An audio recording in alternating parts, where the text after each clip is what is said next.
Yes, bon matin, Axe 21. Apparemment, je commence chacune de mes phrases par yes, alors aujourd'hui, je ne vais pas déroger à la règle, mais c'est toujours un plaisir pour moi d'être ici, chez nous, avec vous, pour débuter l'année notamment, parce qu'on est encore en janvier, alors ça me donne le droit de te présenter mes vœux les plus sincères pour cette année 2025 qui s'en vient. Et ce que je te souhaite, en fait, ce que je nous souhaite à tous pour cette année qui est devant nous, c'est qu'on puisse s'ancrer, s'enraciner dans cette vérité, qu'on puisse la répéter avec conviction jour après jour, ce verset qui dit la chose suivante. Les bontés de l'Éternel ne sont pas épuisées, ses compassions ne prennent pas fin, elles se renouvellent chaque matin. Que ta fidélité est grande. Alors je vais faire quelque chose qu'on ne fait pas souvent, mais je voudrais qu'on puisse le lire ensemble, qu'on puisse déclarer cette vérité ensemble, individuellement, mais aussi en Église, comme quelque chose qui va nous accompagner en 2025. Alors je te propose, depuis ta place, de lire haut et fort avec moi. On y va ? Les bontés de l'Éternel ne sont pas épuisées. Ses compassions ne prennent pas fin, elles se renouvellent chaque matin. Que ta fidélité est grande. Amen. Et ce matin, peut-être qu'en lisant ce verset à voix haute, à l'intérieur de toi, tu disais, on est à peine en janvier. C'est bien beau, ces belles paroles, mais ça se voit que tu ne sais pas ce que je vis déjà en début de cette année pour déclarer quelque chose sur ma vie comme ça. On est à peine en janvier et je suis déjà presque pas capable de lire ces paroles parce que ce n'est pas ce que je vis depuis les quelques semaines qui ont commencé. Et pourtant, je me permets de le lire et de vous le faire lire. Et je ne le fais pas par insouciance ou par une quelconque forme d'insensibilité à ton égard, parce que moi-même, tout près de moi, autour de moi, il y a des gens qui, depuis le début de cette année, font face à toutes sortes de combats. Une situation de maladie qui nécessite une lourde opération, la perte d'un être cher, une situation relationnelle qui s'envenime, des parents préoccupés par leurs enfants. Je ne sais pas ce que tu as commencé déjà à vivre, mais je suis conscient qu'il y a des combats qui ont déjà commencé pour certains d'entre nous en 2025. Mais ce que j'aime avec ce verset qu'on a lu ensemble, c'est qu'il est écrit dans un contexte très précis. En fait, l'auteur Jérémie écrit ces quelques lignes alors qu'il traverse à ce moment-là la plus terrible épreuve de sa vie. Jérémie écrit ces mots au milieu d'une tempête qui le brasse, qui le secoue, car il avait conscience de deux choses importantes. Il y a dans sa vie un combat dans ses pensées, mais il y a aussi la foi dans les promesses de son Dieu. On a lu ensemble les versets 22 et 23, mais cette déclaration de foi est écrite dans un contexte de combat des pensées qu'on lit juste avant. Verset 18, « Et j'ai dit, ma force est perdue, je n'ai plus d'espérance en l'Éternel. Quand je pense à ma détresse et à ma misère, à l'absinthe et au poison, quand mon âme s'en souvient, elle est abattue au-dedans de moi. Voici ce que je veux repasser en mon cœur. Ce qui me donnera de l'espérance. Les bontés de l'Éternel ne sont pas épuisées, sa compassion ne prend pas fin. Elle se renouvelle chaque matin. Que ta fidélité est grande. » Il est en train de dire juste ici, lorsque je pense à ma détresse, lorsque je rumine, lorsque je ressasse ces choses négatives qui prennent place dans ma vie en ce moment, ça devient comme de l'absinthe, du poison. Lorsque mes pensées se nourrissent de tout ce que je vis, de mes épreuves, de mes circonstances, c'est comme un poison amer pour mon âme et je deviens abattu au-dedans de moi. Mais voici sur quoi je veux fixer mes pensées. Voici ce que je veux repasser dans mon cœur pour avoir de l'espérance. Les bontés de Dieu ne sont pas épuisées et se renouvellent chaque matin. Jérémie, dans ces quelques petits versets-là, est en train d'écrire qu'il y a en lui un combat qui prend place, un combat qui se passe dans ses pensées. Et il reconnaît que c'est par le combat des pensées qu'il est capable de passer de l'absinthe, du poison, du désespoir à l'espérance et la reconnaissance. Il est en train de dire qu'il y a un combat qui se joue dans mes pensées. Et c'est un combat qui, lorsque je le gagne, peut me permettre d'être passé de sans force, abattu, à calme, apaisé et confiant. Et tout ça sans que les circonstances autour de moi ne changent, mais simplement en gagnant le combat dans mes pensées. En fait, mes pensées vont à peu près tout dicter dans ma vie. Ce que je dis, ce que je fais et même comment je me sens. Moi, je fais partie de ceux qui attendent toujours les premières neiges ou peut-être parfois la deuxième ou la troisième neige avant de considérer changer mes pneus d'hiver. Et l'hiver dernier, pas celui-ci, celui d'avant, c'est ce que j'ai fait. J'ai amené notre voiture chez mes beaux-parents pour changer les pneus. J'en ai profité pour faire plusieurs autos en même temps. Et je suis reparti de là avec l'assurance, avec ce sentiment de satisfaction, de pouvoir être en sécurité tout l'hiver. D'autant plus que c'est aussi l'auto à ma femme et je sais à quel point elle n'aime pas conduire, encore moins l'hiver, mais au moins avec des bons pneus d'hiver. Ça nous mettait en confiance, on se sentait en sécurité. Et c'est ce qui s'est passé. Ces pensées ont alimenté notre conduite tout l'hiver. On roulait sur la neige et on trouvait que ça allait tellement bien, des pneus d'hiver neufs, on ne glissait pas, on adhérait, on traversait des tempêtes sur la neige, on doublait des trucks, on était en confiance totale. Mais, arrivé au printemps, au moment de faire le changement inverse, je me suis rendu compte que j'avais oublié de faire le changement de pneus sur cette voiture-là et qu'on a roulé tout l'hiver sur des pneus d'été lisses. Je ne m'en étais jamais rendu compte, mais mes pensées étaient convaincues que c'était le cas.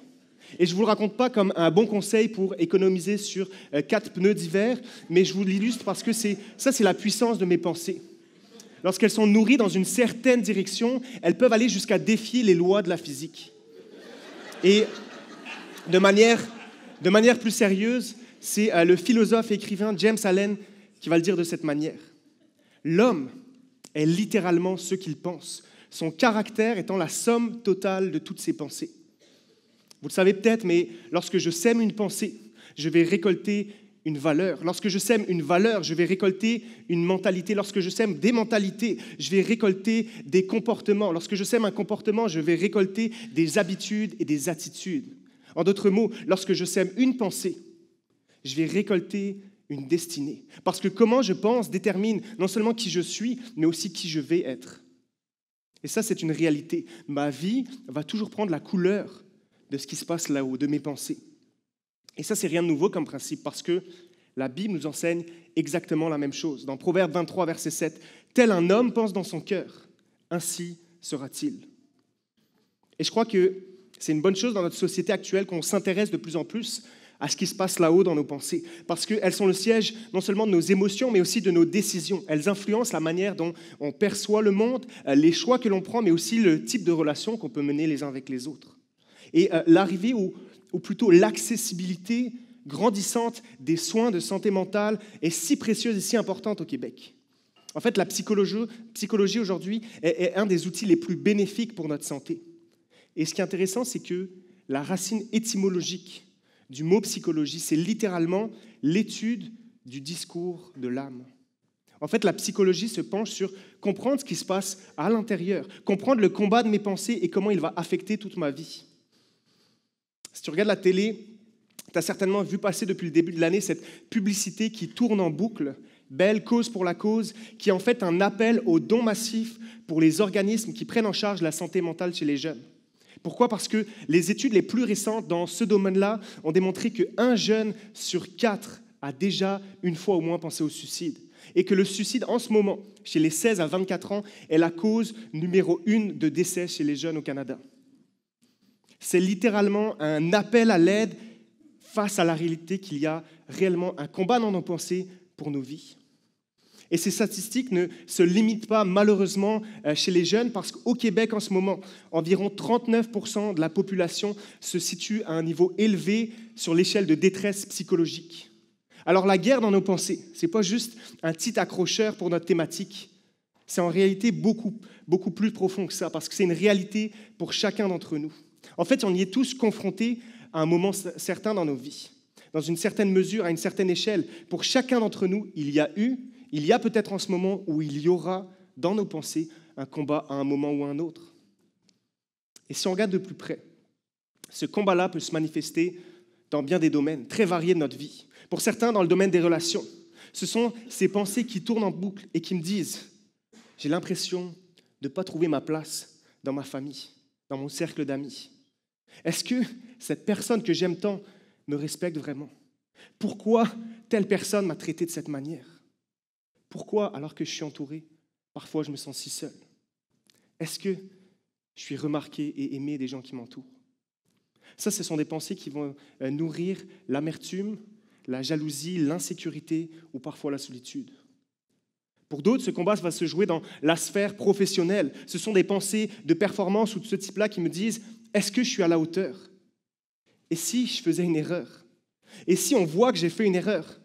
Est-ce que je suis vraiment indispensable là où je suis en ce moment? Est-ce que ce que je fais en ce moment sert réellement à quelque chose? » Ces pensées peuvent m'amener à l'épuisement ou à une anxiété constante face aux attentes autour de moi ou mes attentes. Chez d'autres encore, ce combat-là va se jouer dans un domaine familial. Les parents, par exemple, peuvent se tourmenter avec des pensées du genre « Est-ce que j'ai fait ou est-ce que je fais en ce moment ce qu'il faut pour mes enfants? Et s'ils prennent de mauvaises décisions, est-ce que je suis un bon modèle pour eux? Est-ce que je suis un bon parent? » Et ces pensées, bien qu'animées de manière profonde, de bonnes intentions, peuvent facilement devenir oppressantes et trop lourdes à porter pour moi. Il y a aussi des pensées qui sont liées à mon identité, des luttes intérieures qui nous murmurent « Est-ce que je suis assez bon? Est-ce que je suis assez beau? Est-ce que je suis assez intelligent? Est-ce que je compte vraiment pour quelqu'un?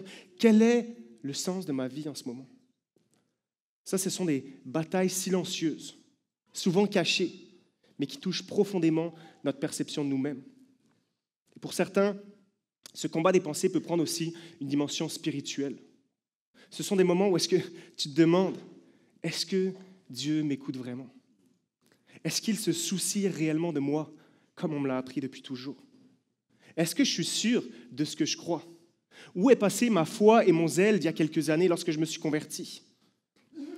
Ces pensées peuvent créer en moi des doutes sur ma foi, me laissant me sentir distant, parfois déconnecté totalement de Dieu. Alors, ce matin, peu importe où ce combat s'est manifesté ou se manifeste pour toi, la vérité, c'est que nous sommes tous confrontés à un moment ou à un autre à des pensées qui cherchent à nous détourner de la vérité, qui cherchent à nous voler notre paix et à nous maintenir dans l'inquiétude et le découragement. Et j'aimerais à ce stade-là citer un verset qui vous a été lu et amené la semaine dernière par Thibaut, qui dit la chose suivante. Romains 12, verset 2. Ne vous conformez pas au monde actuel, mais soyez transformés par le renouvellement de l'intelligence, afin de discerner quelle est la volonté de Dieu, ce qui est bon, agréable et parfait.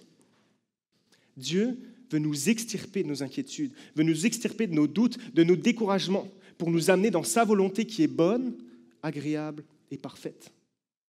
Ce que dit Paul ici, c'est que Dieu a une volonté pour notre vie qui est bonne, agréable et parfaite. Et la seule manière de la découvrir, la seule manière de la discerner, d'y prendre part, c'est se laisser renouveler dans notre intelligence, dans nos pensées. Paul, un petit peu plus tôt dans sa lettre, va dire, dans ces mots, qu'il y a un combat dans nos pensées parce que notre intelligence, par défaut, est complètement déréglée. Il le dit dans ses propres mots, mais sur le champ de bataille de nos pensées, il y a un combat entre se conformer au monde actuel, aux philosophies de ce siècle, aux courants de pensée de notre société, se soumettre même à nos propres schémas de pensée déréglés, parfois destructeurs, ou alors se laisser renouveler.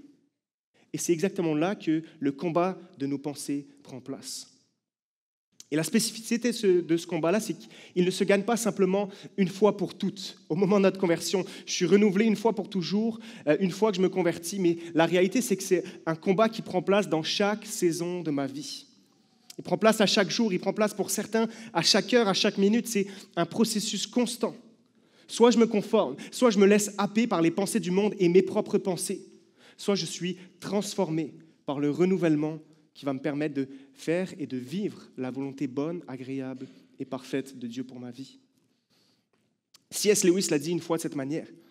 Il n'y a pas de terrain neutre dans l'univers. Chaque centimètre carré, chaque fraction de seconde est réclamé par Dieu ou attaqué par l'ennemi. Et dans nos pensées, c'est la réalité aussi, c'est pareil. Chaque centimètre carré de nos pensées sont soumis à cette bataille qui fait rage. Et ce n'est pas un petit combat, c'est un combat quotidien et réel pour déterminer quelle direction ma vie va prendre. Et la Bible ne se contente pas de simplement nous dire que nous sommes en guerre dans nos pensées, mais elle nous donne des armes pour combattre. Voici ce qu'on lit dans Hébreux 4. En effet, la parole de Dieu est vivante et efficace, plus tranchante que toute épée à deux tranchants, pénétrante jusqu'à séparer âme et esprit, jointure et moelle. Elle juge les sentiments et les pensées du cœur.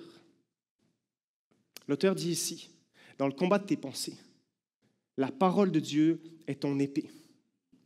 Jésus va dire exactement la même chose dans ces termes, dans Jean 8. Alors il dit aux Juifs qui avaient cru en lui, « Si vous demeurez dans ma parole, vous êtes vraiment des disciples. Vous connaîtrez la vérité et la vérité vous rendra libre. » Demeurez dans ce que je dis, demeurez dans la Bible, et vous serez libres. Vous gagnerez le combat de vos pensées. Voilà la raison pour laquelle nous, les croyants, on attache autant d'importance à lire la Bible régulièrement. Pas juste à attendre le dimanche matin en église, mais aussi à de le faire chaque jour de la semaine individuellement. Et la raison pour laquelle on a besoin de lire la Bible et de la méditer, c'est que nos pensées n'ont pas juste besoin d'être renouvelées une fois de temps en temps quand on va à l'église, mais jour après jour, encore et encore. Lire la Bible et la méditer, pour nous les croyants, ce n'est pas simplement un acte religieux, une discipline à laquelle on doit s'astreindre pour être un bon petit chrétien. C'est réellement une arme qu'on veut utiliser pour gagner le combat de nos pensées. Il y a un chef Sioux, un chef indien, dans les années 1800, qui a dit la chose suivante. « À l'intérieur de moi, il y a 2 chiens. L'un est méchant et l'autre est bon, et ils se battent en permanence. Quand on me demande « lequel gagne ?» je réponds « celui que je nourris le plus. » Bien que cette citation soit théologiquement limitée, elle expose quelque chose de très vrai. Nos pensées dominantes sont celles qui sont le plus alimentées. Nos pensées prennent toujours la direction de ce avec quoi on les alimente, que ce soit les réseaux, que ce soit notre entourage, que ce soit les médias, les personnes avec qui on se tient, ce qu'on regarde, ce qu'on écoute à répétition. C'est pourquoi il est crucial, il est primordial d'alimenter nos pensées avec la parole de Dieu. La Bible pour les chrétiens, la Bible pour les croyants n'est pas simplement un livre, mais une source vivante qui agit comme une nourriture spirituelle, renouvelant notre esprit et transformant notre manière de penser. Et je sais que Thibaut a simplement effleuré le sujet dimanche dernier, mais c'est sur ça qu'on va s'attarder ensemble ce matin, sur la méditation. Et c'est un réel sujet parce que la lecture et la méditation de la Bible, pour beaucoup de chrétiens, c'est un combat de toute une vie. Au Canada, il y a une étude statistique qui a été faite l'année dernière qui a révélé que seulement 14% des chrétiens lisent leur Bible au moins une fois par mois. Et je sais qu'à Axe, on a des chrétiens modèles qui montent la moyenne, mais c'est une réalité pour chacun d'entre nous. La méditation de la Bible n'est pas juste importante, elle est nécessaire pour gagner le combat dans nos pensées.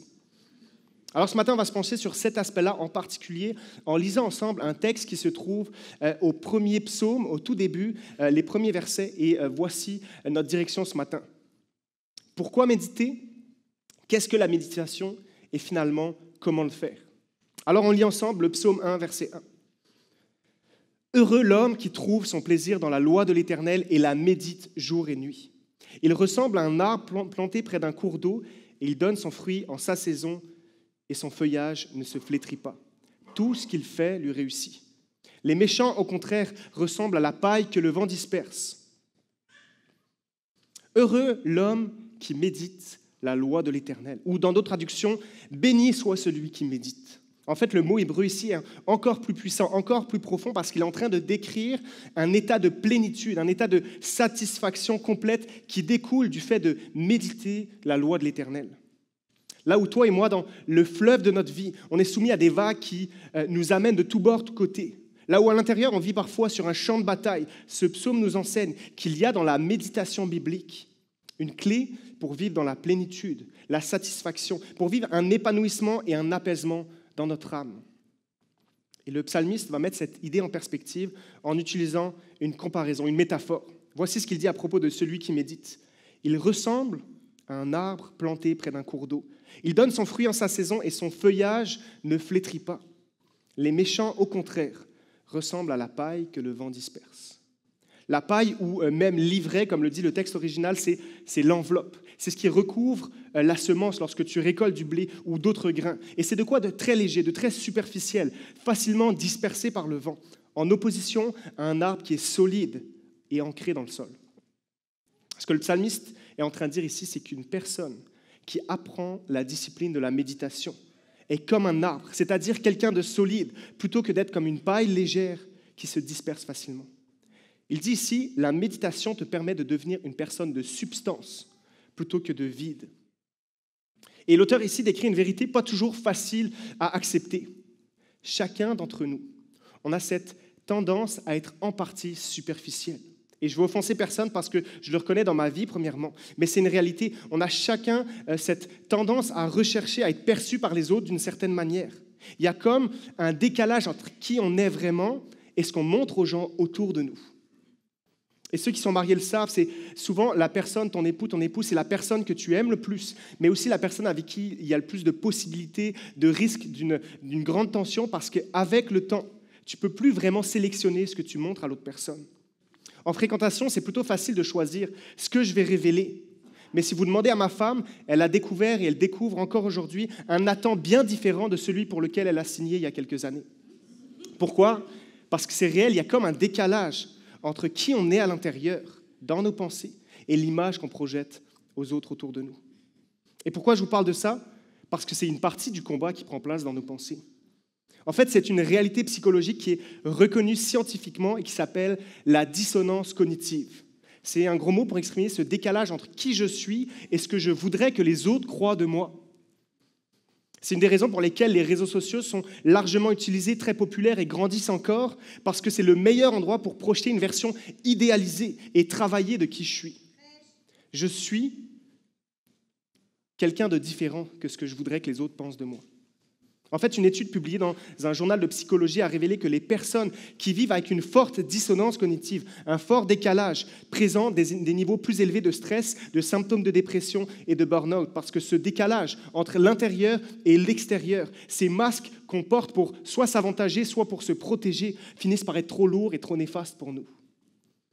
On a tous en partie dans le combat de nos pensées, cette partie-là qui nous amène à modeler, à façonner des masques, à bâtir des façades pour cacher ou pour contrôler qui on est réellement. C'est William Shakespeare qui l'a écrit comme ça. La vie est une pièce de théâtre. Ce qui compte, ce n'est pas qu'elle dure longtemps, mais qu'elle soit bien jouée. Nous sommes tous des acteurs et la vie est notre scène. Nous portons des masques pour cacher nos véritables pensées. Ça, c'est une réalité dans le champ de bataille de nos pensées. Et ce n'est pas toujours conscient, mais c'est réel. Il y a un creux dans notre identité intérieure et notre image extérieure.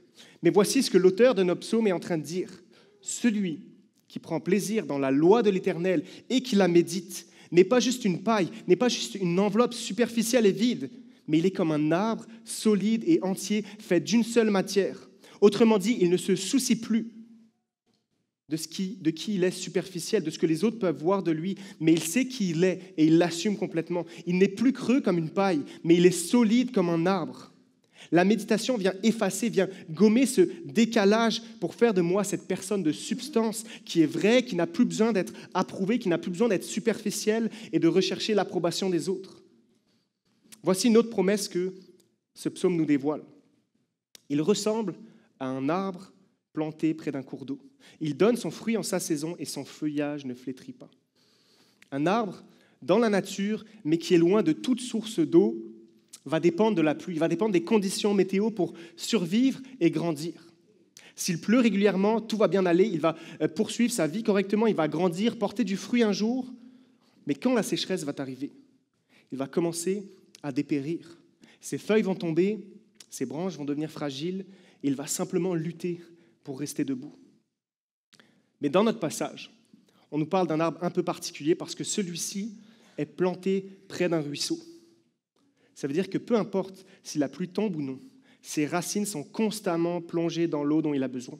La sécheresse peut venir, les saisons difficiles peuvent se succéder et durer, mais cet arbre-là restera vert, stable et continuera de grandir. Et ça, c'est exactement ce que la méditation de la parole de Dieu peut faire pour nos vies, pour nos pensées. Si je ne suis pas enraciné dans la vérité de Dieu, je deviens comme cet arbre loin du ruisseau qui va dépendre des conditions, qui va dépendre des circonstances. Quand tout va bien aller dans ma vie, mes pensées vont sembler en paix. Mais dès que les circonstances vont commencer à changer, dès que les saisons sèches vont arriver, dès qu'un conflit relationnel, une perte, une déception, mes pensées vont se tourner vers l'inquiétude, le découragement, la déception.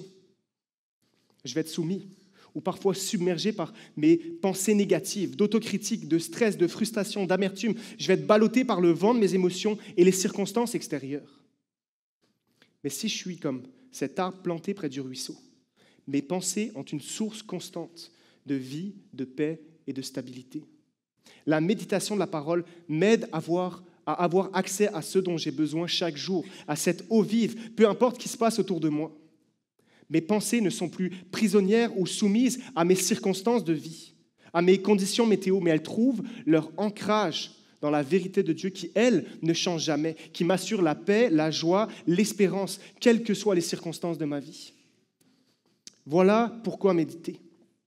La méditation fait non seulement de moi une personne de substance, solide dans mon identité, mais aussi confiante, dont les pensées ne sont plus soumises aux circonstances de la vie. Maintenant, qu'est-ce que la méditation?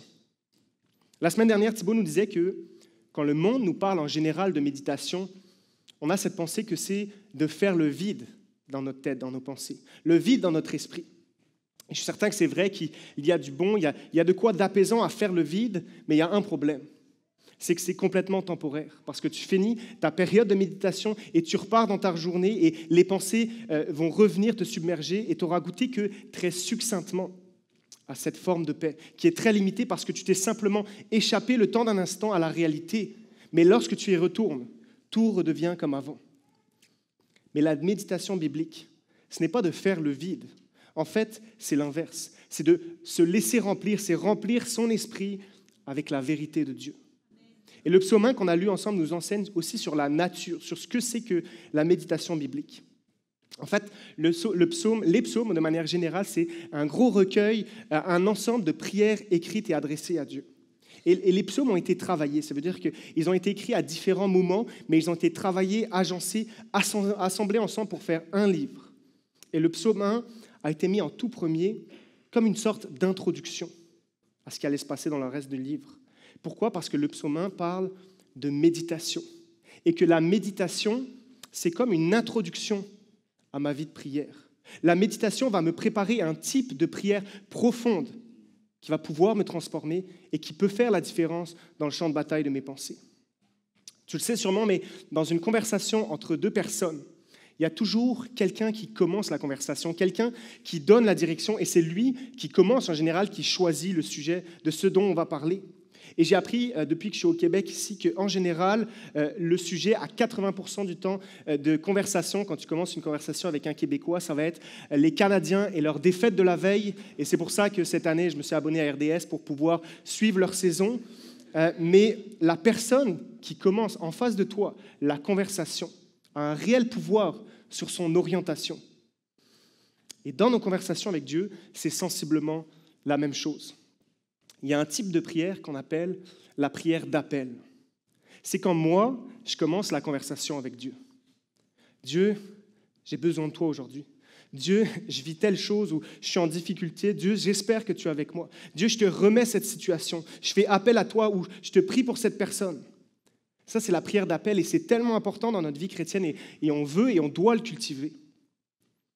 Mais le psaume 1 est là pour nous rappeler qu'il existe un autre type de prière qui peut nous apporter beaucoup et nous faire grandir, et c'est la prière de réponse.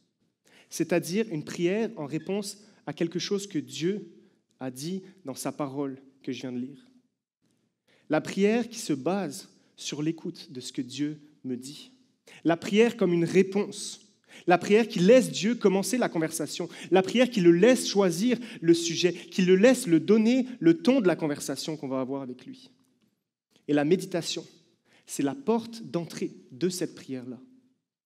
La méditation biblique, c'est le moment où je laisse Dieu ouvrir la discussion par rapport à ce que je viens de lire dans sa parole, plutôt que de moi décider ce que je vais aborder avec lui.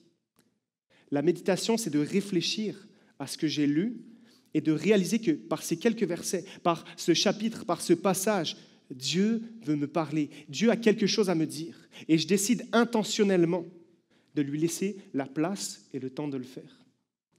Et ce matin, je vous partage ce sujet, pas parce que j'en suis un expert, au contraire, parce que souvent ma tendance, c'est d'ouvrir ma Bible. J'essaie de comprendre une ou des vérités de ce passage-là, et soit je suis content d'avoir compris quelque chose, d'avoir réalisé quelque chose, soit je suis un peu sur ma faim parce que ça ne m'a rien apporté, et je ferme ma Bible. Et ensuite, je passe à mon temps de prière. Mais si je reprends l'image qu'on a lue ensemble de cet arbre au bord d'un courant d'eau, c'est comme s'il regardait l'eau, qu'il l'étudiait attentivement, qu'il la trouvait même très belle, très claire, à une température idéale, mais qu'il n'y plongeait jamais ses racines. Et j'ai jamais été un arbre, mais je suis certain qu'aucun arbre ne serait assez bête pour faire ça. Pourtant, je vous le dis parfois, c'est ce que je fais dans ma vie. Je lis je ferme ma Bible et je prie sans avoir réellement bu, juste en ayant observé l'eau. Et j'ai découvert que ce lien qui manquait entre ma lecture et mon temps de prière, c'est la méditation. La méditation, c'est de prendre le temps de diriger mes pensées, prendre le temps de diriger intentionnellement mon âme et mes pensées vers ce que Dieu veut me dire. Et quand tu fais ça, tu n'es plus en train d'étudier, de chercher à comprendre, tu n'es pas encore en train de prier, mais tu médites, tu écoutes ce que Dieu veut communiquer à ton cœur. La méditation, c'est le moyen par lequel la Bible peut se transformer en un buisson ardent à partir duquel Dieu te parle directement, de sorte que tu es émerveillé par qui il est, par ce qu'il fait, et tu es dirigé non seulement dans la vérité, mais aussi dans ton identité et ta mission. La méditation biblique, c'est, après ma lecture, laisser à Dieu le temps de venir parler à mon cœur, pour que mes pensées soient imbibées de sa vérité, pour qu'elles se nourrissent de ce qui est bon, agréable et parfait. Maintenant, comment le faire? Comment est-ce que je la mets en pratique? Et c'est mon troisième et dernier point ce matin, alors que j'invite les musiciens à venir me rejoindre. Mais je veux simplement souligner que ce psaume 1 nous montre aussi comment mettre en pratique cette méditation-là. Et la première clé qu'on trouve dans notre passage se trouve dans l'appellation de ce que le psalmiste utilise pour parler de la parole de Dieu. Voici comment il l'appelle. Heureux ceux qui trouvent son plaisir dans la loi de l'Éternel. La loi de l'Éternel. L'auteur ici ne parle pas juste de la loi littérale, celle donnée par Dieu dans l'Ancien Testament. Il ne parle pas juste d'une liste de commandements, des 615 commandements donnés par Dieu. Et on le sait parce que Jésus lui-même, dans le Nouveau Testament, va utiliser la même expression, la loi de l'Éternel, pour désigner toutes les Écritures, la loi, mais aussi les prophètes et les psaumes. C'est une façon de parler de la Bible comme une autorité suprême. En d'autres mots, la seule manière que l'Écriture, que la Bible peut passer d'un texte, peut passer d'un ensemble de mots à une parole vivante qui va me transformer, qui va me diriger, c'est de la reconnaître comme une loi suprême, c'est de la reconnaître comme ayant une autorité totale dans ma vie. Et dit comme ça sonne un peu radical, mais voici ce que Martin Buber, un écrivain juif du XXe siècle, a dit. À moins que tu acceptes l'Écriture complètement, tu pourras la lire, mais tu ne pourras jamais l'entendre. Ce qu'il essaie de dire ici, c'est que la Bible ne pourra jamais être vivante à moins que je ne l'accepte entièrement comme source de vérité sur ma vie. Et ça, c'est un défi pour nous aujourd'hui, parce que bon nombre de croyants, et j'en fais partie, font parfois le tri entre ce qui est bon, ce qui a de la valeur, ce qui fait du sens, et ce qui est trop confrontant, trop primitif, pas assez actuel. Je sais qu'il y a des passages dans la Bible qui, Actes 21, nous dérangent ou qu'on aimerait un petit peu modifier pour que ça fitte un peu plus avec notre conception, avec notre réalité. Il y a des coins dans ma Bible que j'aimerais parfois arrondir parce que je trouve ça bien trop radical. Mais en faisant cela, en choisissant ce que je garde et ce que je rejette, c'est comme si je suis en train de créer un Dieu sur mesure pour qu'il ne me confronte jamais, pour qu'il ne me remette jamais en question. Et si tu choisis de faire ça, si tu choisis de ce qui est bon et de ce qui ne l'est plus dans la Bible, tu es en train de créer un Dieu à ton image, un Dieu qui est comme une sorte de miroir et qui sera impuissant de te transformer car incapable de te confronter et de te challenger. En fait, la seule manière que les textes de la Bible puissent venir prendre vie en moi et dans mes pensées, venir me fortifier, les amener à ce qui est bon, agréable et parfait, pas juste intellectuellement, mais pour de vrai dans ma vie, c'est de premièrement reconnaître la Bible comme autorité, comme la loi de l'Éternel, comme vérité ultime, même quand ça ne m'arrange pas, même quand ça ne fait pas mon affaire, même quand je ne comprends pas, mais de s'y soumettre, parce que c'est la parole véritable de Dieu lui-même. Et si je reviens à cette image d'un arbre planté près d'un courant d'eau, c'est que l'arbre, à une de ses extrémités, par ses racines, va puiser de l'eau, et à l'autre extrémité va porter du fruit. L'arbre n'est pas juste comme un tuyau qui absorbe de l'eau et qui la rejette de l'autre côté, mais il absorbe de l'eau et avec du temps, va produire du fruit. La méditation consiste à vouloir que les principes que je puise dans ma lecture, dans la Bible, puissent un jour se manifester dans la réalité de ma vie. Et donc la méditation implique que je me pose ce genre de questions. Si ce que je viens de lire est vrai, à quoi ça doit ressembler dans ma vie? À quoi ça peut ressembler dans mon mariage? Si ce que je viens de lire ce matin est vrai, dans mes relations au travail, à quoi ça va ressembler? Quel fruit que cette eau que j'ai bu veut produire dans ma vie? Est-ce que je vois de ce fruit-là en ce moment dans ma vie? Si j'ai lu ce matin et que c'est réellement la parole de Dieu, comment est-ce que je devrais me sentir dans les circonstances que je vais traverser aujourd'hui, dans les situations de ma vie actuelle? Si c'est réel ce que j'ai lu ce matin, comment dois-je agir dans ce qui m'attend aujourd'hui? Et je veux t'encourager à le faire, à écrire toi-même tes questions qui vont diriger tes temps de méditation et de ne pas le faire simplement comme un devoir, mais comme un outil qui va me guider à créer un cadre pour commencer cette conversation-là avec Dieu. Parce que Dieu, par son esprit, a la capacité de me guider vers ce qu'il veut me dire, vers ce qu'il attend de moi, vers une application concrète de ces principes bibliques qu'il y a dans sa parole. Par son esprit, Dieu peut transformer cette eau que je bois en fruit dans ma vie.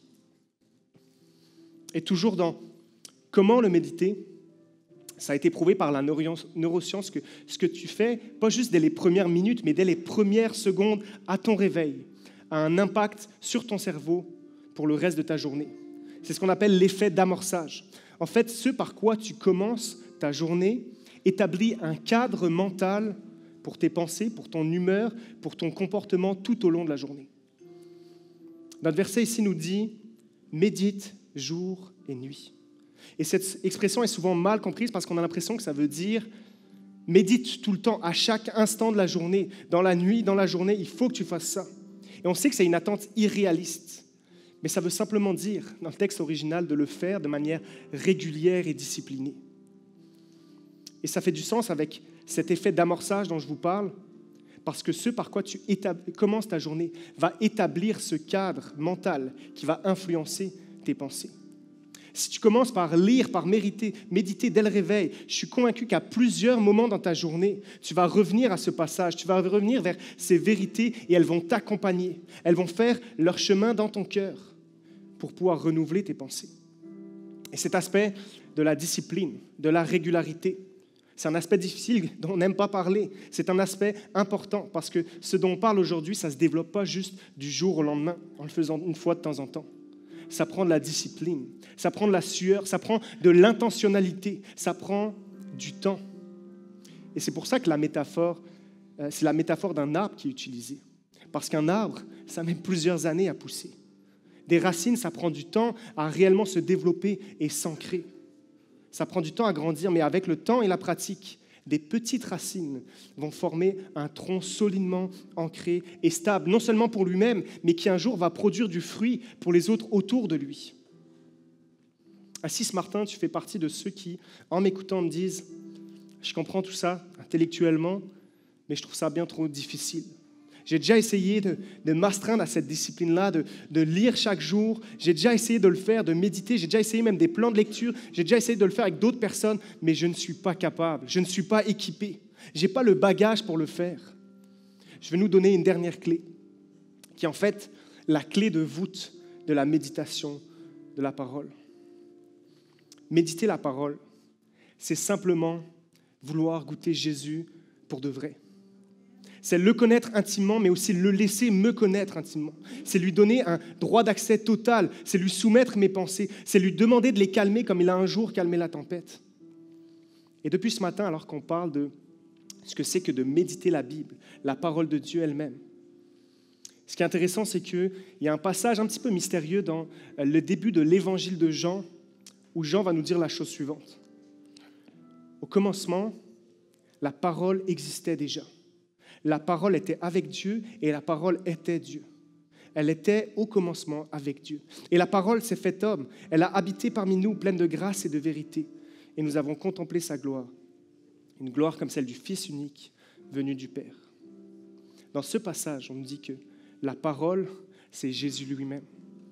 Autrement dit, lorsque nous lisons la Bible, quand nous méditons des versets, nous ne sommes pas en train de lire un texte ancien, de lire des lois ou suivre un ensemble de bons principes, se plonger dans des paroles remplies de sagesse. C'est bien plus que ça. Voici ce que Jésus va dire lui-même. Dans Jean 5, « Vous sondez les Écritures parce que vous pensez avoir en elles la vie éternelle, mais ce sont elles qui rendent témoignage de moi. » quand nous méditons les Écritures, c'est pour rencontrer la personne vivante de Jésus lui-même. Méditer la parole, ce n'est pas une simple discipline spirituelle qu'on doit cocher pour faire nos devoirs de chrétiens. Méditer la parole, c'est goûter à Jésus pour de vrai. C'est rencontrer celui qui s'est fait homme pour nous, celui qui est revenu révéler le Père céleste et offrir sa vie pour nous. Parce que la Bible entière, de la première à la dernière page, pointe à ce Jésus-là. Alors pourquoi le chrétien devrait méditer la Bible ? Parce que la Bible est une boussole qui nous dirige sans cesse vers Jésus. Dans ce voyage complexe qu'est la vie humaine, la Bible me ramène sans cesse à ce Jésus-là. Dans le combat de mes pensées, la Bible me ramène sans cesse à Jésus. Il y a longtemps, dans les anciennes civilisations, en observant le ciel, ils ont découvert une étoile différente des autres. C'est une étoile qui, contrairement aux autres, était toujours à la même place dans le ciel. Alors que depuis la Terre, d'une nuit à l'autre, il semblait que les étoiles tournaient autour de celle-ci. Cette étoile-là était immobile. Et c'est pour ça que cette étoile-là, plus tard, a été appelée l'étoile polaire ou l'étoile du Nord. Et elle a servi à toutes les civilisations, jusqu'à très récemment, pour se déplacer, pour voyager et pour se repérer. Et c'est que bien plus tard que des astronomes ont compris que cette étoile-là était en fait alignée avec l'axe de rotation de la Terre. Et ensuite, on a déduit que c'était le nord géographique. Mais cette étoile-là a été un repère fixe, fiable et constant, qui matérialisait le vrai nord. Et de la même manière, un petit peu comme sur cette image, nos pensées ont tendance à graviter autour d'un vrai nord. Nos pensées ont toujours un point de référence autour duquel tout le reste va tourner. Et tout le monde a un vrai nord interne. Tout le monde a un point d'ancrage qui va diriger ses pensées. On a tous un vrai nord, on a tous un moteur, une motivation primaire, un point de référence. Pour certains, leur point nord, c'est l'argent. Pour d'autres, c'est le succès, la reconnaissance, l'influence, ou comment les autres vont me percevoir. Pour certains, leur vrai nord sera plus louable parce que ce sera la famille. Ça sera leur relation, ça sera leur sécurité, ça sera leur confort de vie, leur indépendance ou leur accomplissement personnel. Ou parfois, quand les épreuves de la vie vont survenir, la douleur, la souffrance, les erreurs, les blessures, ces choses-là peuvent malencontreusement, inconsciemment devenir notre point nord, par lesquels on voit tout le reste. La blessure subie, l'offense, l'amertume peuvent devenir le centre de mes pensées, autour duquel tout le reste va se mettre à graviter. Et je ne sais pas quel a été ton vrai nord pour cette dernière année ou dans les dernières semaines. Je ne sais pas vers quoi tes pensées s'orientent sans cesse quand tu n'y prêtes pas attention. Je ne sais pas quels sont tes tourbillons intérieurs en ce moment. Mais ce matin, je vais nous proposer de prendre cette décision pour le reste de l'année 2025 et avec l'aide du Saint-Esprit, de faire de Jésus, de faire de la croix mon vrai nord. Dans le tourbillon incessant de la vie, dans le champ de bataille de mes pensées, toi et moi, on a un grand besoin d'un vrai nord, d'un point de repère immuable qui ne vacille pas dans les tempêtes de la vie qui prennent place dans nos pensées. On a besoin de cette ancre solide et sûre, comme le dit Hébreux 6, et celle de la croix de Jésus lui-même. Pourquoi ? Parce que dans le combat de mes pensées, la croix me rappelle les pensées de Dieu pour moi. Quand dans le combat de mes pensées, j'entends ce murmure qui me rappelle que je ne suis pas capable, bon à rien. La croix me rappelle que Jésus a un jour dit, depuis le haut de sa croix, tout est accompli. Quand, dans le combat de mes pensées, je laisse l'orgueil prendre le dessus et je me dis que je vais être capable par moi-même, la croix me rappelle que c'est par mes fautes que Jésus se retrouve sur le bois, que c'est mes péchés qui l'ont transpercé. Quand, dans le combat de mes pensées, j'entends ces voix qui me traitent à répétition d'hypocrite, d'imposteur, d'insuffisant. La croix me rappelle que Jésus a pris la place de Barabbas, le criminel, et que depuis la croix, il a dit à un voleur à sa droite, « Aujourd'hui même, tu seras avec moi. » Quand, dans le combat de mes pensées, mes péchés, mes erreurs, mes échecs ne cessent de remonter à la surface, la croix me rappelle que Jésus, le Fils de Dieu, a dit « Père, pardonne-leur ». Quand, dans le combat de mes pensées, je me mens à moi-même en croyant qu'après cette chute, encore et encore dans le même domaine, après cet échec, Dieu n'a plus le choix que de prendre ses distances jusqu'à ce que je réussisse pleinement. La croix me rappelle le silence de Dieu pour son Fils qu'il a abandonné là sur la croix pour pouvoir être avec moi pour toujours et traverser ses échecs. Quand dans le combat de mes pensées, je n'ai plus d'espoir pour ma situation, je n'ai plus d'espoir pour ma famille, je n'ai plus d'espoir pour ma guérison, je n'ai plus d'espoir pour cette victoire dont j'ai tant besoin en ce moment. La croix me rappelle qu'après la mort de Jésus, il y a aussi eu sa résurrection et que par son esprit, ce qui était mort en moi peut à nouveau prendre vie. C'est par la croix seule que mes pensées peuvent être renouvelées. Car c'est à la croix que l'amour de Dieu s'est manifesté pour moi. C'est à la croix que mon identité m'a été révélée. C'est à la croix qu'un sens à ma vie m'a été donné. Dans le combat de mes pensées, la croix peut être mon vrai nord. Dans le combat de mes pensées, la croix peut être comme une ancre pour mon âme. Dans le combat de mes pensées, la croix me rappelle les pensées de Dieu pour moi. Et c'est ce qu'on va déclarer ensemble ce matin. Alors qu'on va chanter ensemble ce chant qui nous dit « La croix a le dernier mot », je veux qu'on puisse proclamer ça comme une réalité pour cette année 2025 qui est devant nous. Et alors qu'on va le chanter ensemble, je veux que tu puisses réaliser que depuis ta place, en le chantant, la croix a le dernier mot. Tu es en train de parler à ton âme, tu es en train de prêcher à ton cœur, tu es en train de déclarer à tes pensées qu'elles ne peuvent plus être gardées dans l'inquiétude, plus être gardées dans le découragement, dans le désespoir, dans la honte, parce que la croix a le dernier mot dans le combat de nos pensées. Alors on chante ce matin ensemble, la croix a le dernier mot.